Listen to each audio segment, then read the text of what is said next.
అయితే సూర్యాపేట నుంచి మళ్ళీ హైదరాబాద్ పోయింది సార్.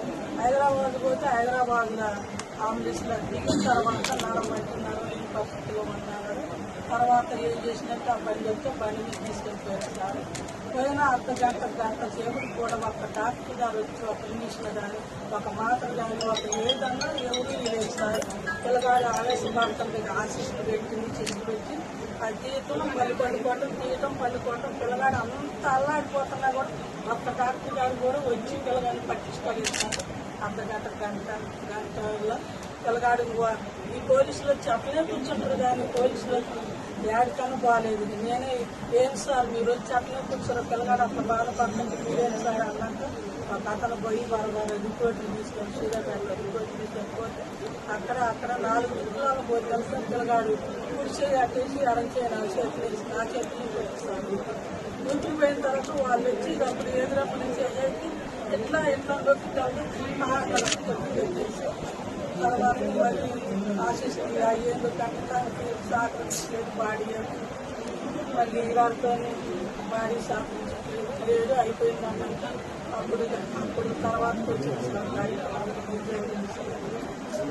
మధ్యలో మరి ఇక్కడ ఎమ్మెల్యే గారికో లేకపోతే ఇక్కడ ఎస్పీ గారికో కలెక్టర్ గారికో చెప్పలేదు. మనలోకి చెప్పాలి కదా, చెప్పలేదు. పోయిన తర్వాత అతను సీఏతో మాట్లాడిన తర్వాత ఎస్పీ మానిటరింగ్ ప్రస్తుతం బయటికి రావడం కేసు మొత్తం ఏం లేదండి. ఈ కారణం ఎవరో చెప్పిందా కూడా కష్టం కాదు, ఎస్పీ మానిటరింగ్ చేస్తుందని చెప్పాను. లేదు సార్ వాళ్ళ మామయ్య దినం ఉంది, కల్లర దినం దినం ఉన్న సార్ దానికన్నా పర్మిషన్ ఏంటంటే లేదని చెప్పేసి సీఏ వెళ్ళిపోయిన చిలుకూర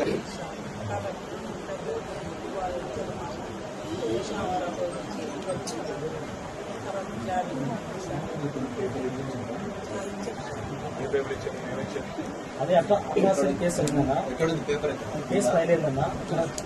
అట్రాసిటీ కేసు కంటిన్యూస్ వచ్చినాయి మనకి ఇచ్చిన తెలిపేసి 5,000 పెన్షన్, 4,12,000 వచ్చింది. 5,000 పెన్షన్ అన్న. ఇందిరాబాద్ కాలనీ తరఫున ఒక 5 లక్షలు శాంక్షన్ చేశారు. ఈ రోజు ఎందుకు చూపించారు అవి ఓన్లీ మనకు ప్రభుత్వం నుంచి వచ్చినాయి కావాలి. Atrocity case A1 SI A2 Pratap sarpanch others police వాళ్ళు అంటే మనం చేసుకెళ్ళాం. ఓన్లీ మనకు అట్రాసిటీ కేసు ఆధారంగా వచ్చినాయి. A1 A2 సోషల్ వెల్ఫేర్ లో వంట మాస్టర్